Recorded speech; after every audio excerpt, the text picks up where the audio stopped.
welcome back to the ministry. And today we're talking about obesity. Poverty slash health affects your wealth. How do I mean? Well, sometimes you have to look back. Look back in time. Look back to the way that people were treated in previous generations. Let's look at African Americans. African Americans were treated as slaves for years. They came out of slavery and they became the help for the majority, let's say. And when they became the help, what the rich people would do is they would give them the slop. They would give them the parts of the chicken that they could not or did not want. They would give them the parts of the pork, parts of the meat, parts of the beef that they would not eat, and they would end up giving that to their servants. And the servants have the skill to take whatever they have and make do with whatever they had. So this is where you learn that the people in the South, chitlins, neck bones, and gravy, chicken gizzards, livers.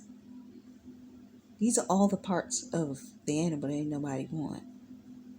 While the more affluent people that had more money were eating the T-bone steaks and all of those good parts of the meat. The other day I was listening to a chef, and he was talking about this specific cut of bacon. I'd never heard of it before. And he said that you don't normally hear about it because it's so expensive, because of the type of cut of bacon it is,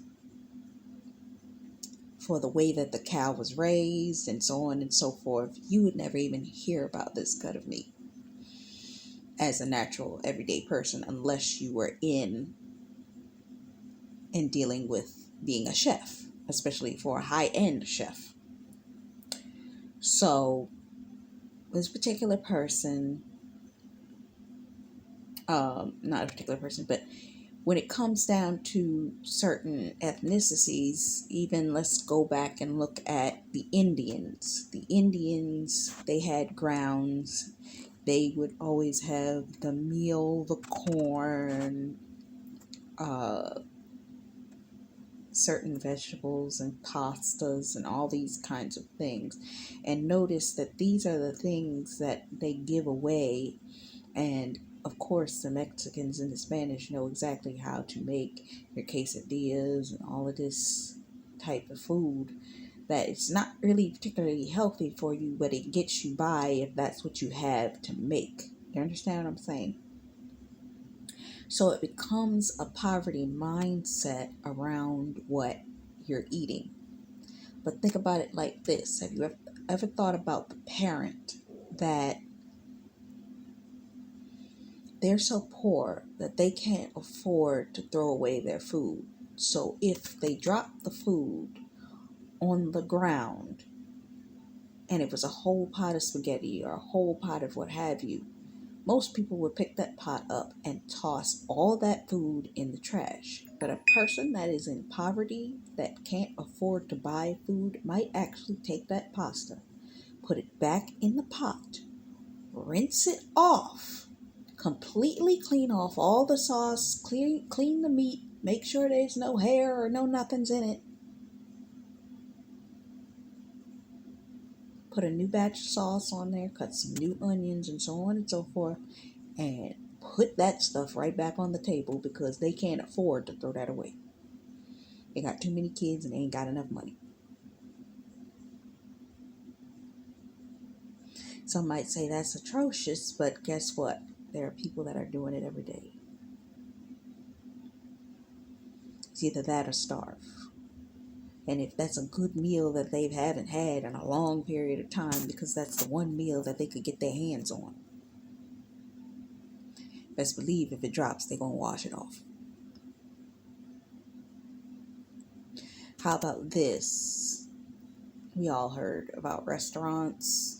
Be careful of restaurants. Restaurants will drop your food in a minute. Don't make the hostess or the garçon angry, because they will do whatever they want in the back with your food. I remember years ago hearing a story from an aunt of mine talking about a woman that she knew that she would never go and eat any food from her household because of the fact that she's seen what she did while she was cooking.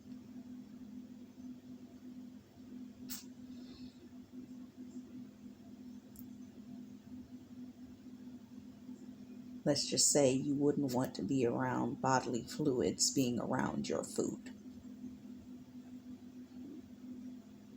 I'll leave it there.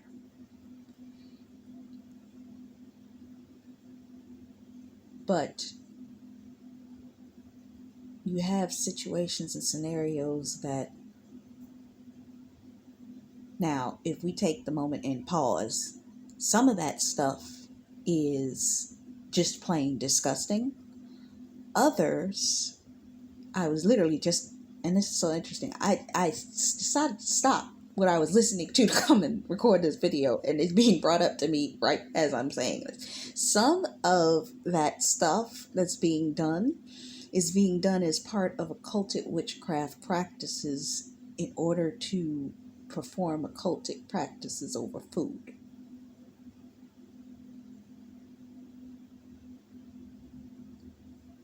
What? Yeah. You ever heard of them saying that when a woman is trying to seduce a man, what she will do is she will put period blood in his food? That's witchcraft. Occultic practices dealing with all the bodily fluids. Think of any of them being used and performed in particular types of rituals in order to come into covenant, to split people, to monitor people, to try to kill people, to make people sick, to do all kinds of occultic acts, to trap people in a season of perpetual delay, a season of false starts, false moves, inability to move forward. All of this stuff I was looking at earlier today. Oh my God, this is something that the Lord wanted me to talk about. Oh my God. But yes, all of these things, and some of it's because lineage-wise, the family is performing certain types of activities in the family. Occultic practices and occultic activities to make sure that the family maintains either their status of wealth, meaning if they don't have wealth, they're trying to either gain it or maintain the place that no one else can get above a certain level. So you'll start to notice that a siphoning spirit is preventing you from moving forward because you're trying to move outside of this siphoning spirit's grip. So when you try to move outside of it, you notice that your money either starts to dwindle or disappear. And that's because there's some type of spirit in operation that's preventing you from being able to get past this poverty state. This was not the direction I was going for this particular thing, but I'm rolling with it because evidently that's what the Lord wants this to go in. So you ever notice when you have parents and they have children and they'll tell their children, if you have to sit at this table until you finish this meal. Naturally, you cannot eat past about 30 minutes because if you are chewing and processing your food at a natural rate, 40 bites per minute or 40 chews per minute, then swallow. And over the next half an hour, within a half an hour, you will be full. So a child, if it goes past that half an hour range, it may not want to eat any more of that food.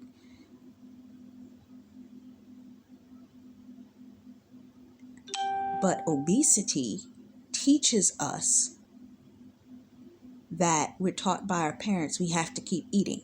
Our parents taught us as children, keep eating. Our parents had bad habits as when you were growing up and you followed their habits. My mother used to stack her plate full of food. And it got to a point that I used to do that. And I didn't even realize it. I've never been a heavyset person ever in my life. My mother was 350 pounds though. And I used to keep food stacked on the plate and I would eat on it over days. Like, and somebody brought it to my attention back during that season I was doing that. It's like, you act like the food's not going to still be there. It's not going away. It's not going to be thrown out. Just eat what you would normally want to eat. Don't overcrowd or overstuff your plate. Where did I get that from? My mother.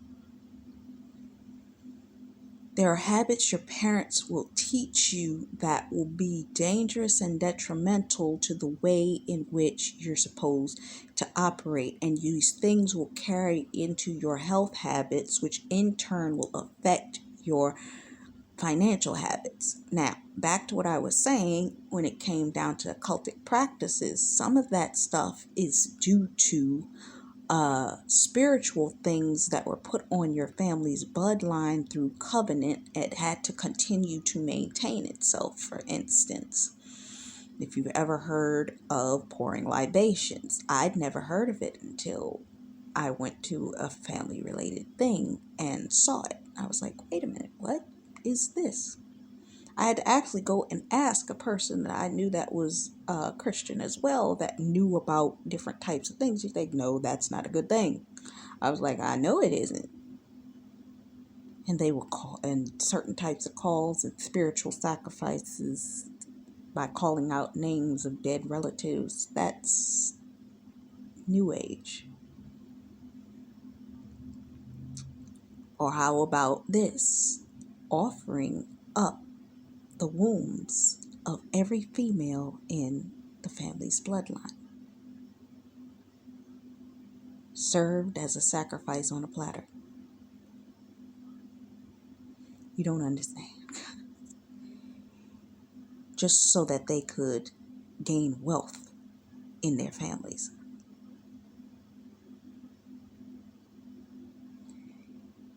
And when it didn't work, it ended up leaving those family members in poverty if they couldn't perform the sacrifice. Meaning if their sacrifice did not go through the way it was meant to, the family would remain in poverty, chasing after certain things. That's why I believe epigenetics is a real thing. The things in which you were taught in previous realms and previous generations that go through over time. People were doing New Age rituals, African rituals, totems, so on and so forth. And they were performing certain activities just to maintain a certain realm. And this in turn keeps you in poverty because your health is your wealth.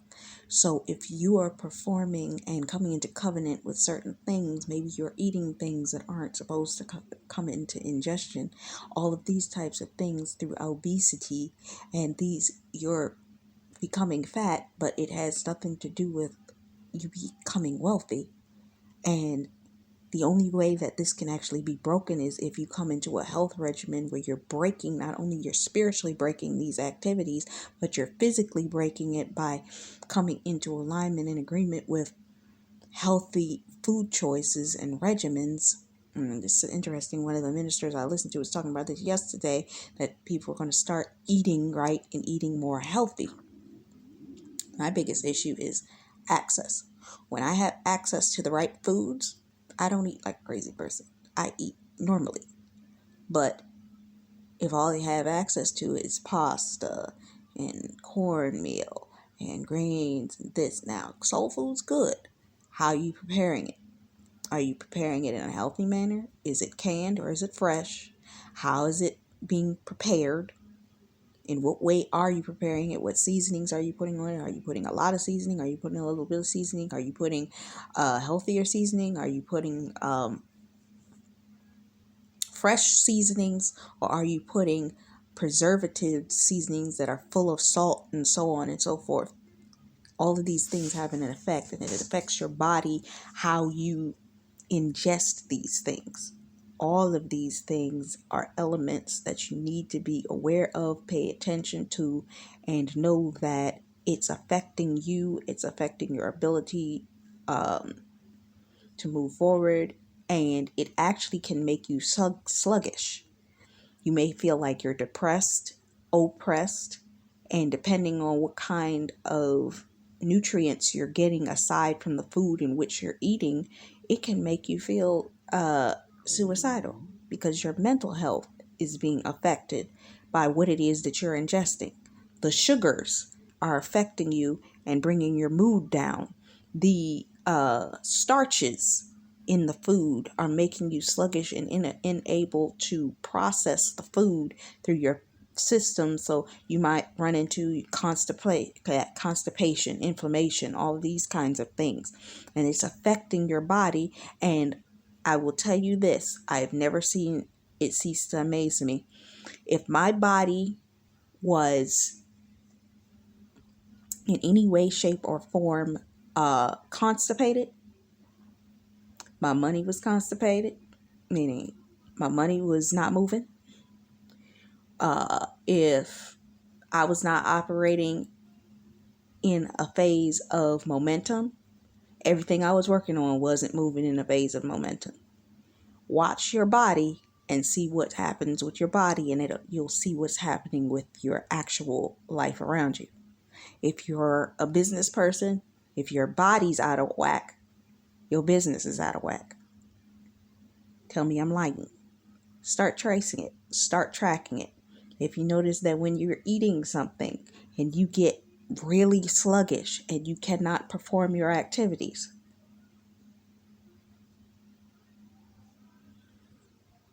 your health affects your wealth. If you're eating foods that don't promote energy, you're not going to be able to perform the activities necessary in order to make the money. And some of this is going to come from, like I said, there are spiritual covenants that may have been done through family lineages over the food, over the way that things were done. So you must be aware of these things in order to protect yourself, and you must go forth and break these things. You must go forth and break family lineage curses and so on and so forth over your money, over all of these types of things. And when you start to change your diet, you'll start to see these things change. But how do you do this? Start a fasting regimen. Start doing spiritual which will spiritually cleanse you, because as you're fasting and you're in prayer, you can ask for revelation as what do I need to know. I started having the dreams that gave me the revelation needed and necessary to understand the things that I needed to break. And it was interesting because the things that I found out that I needed to break, I didn't find out until after the end of my longest season of warfare. Where did it come from and what was the cause? What types of covenants my family had made and so on and so forth. Some of it is spiritual. It goes back 3, 4, 5 generations. You have to break those because you're the one that's supposed to be the family deliverer. And with that comes the spiritual contracts that came into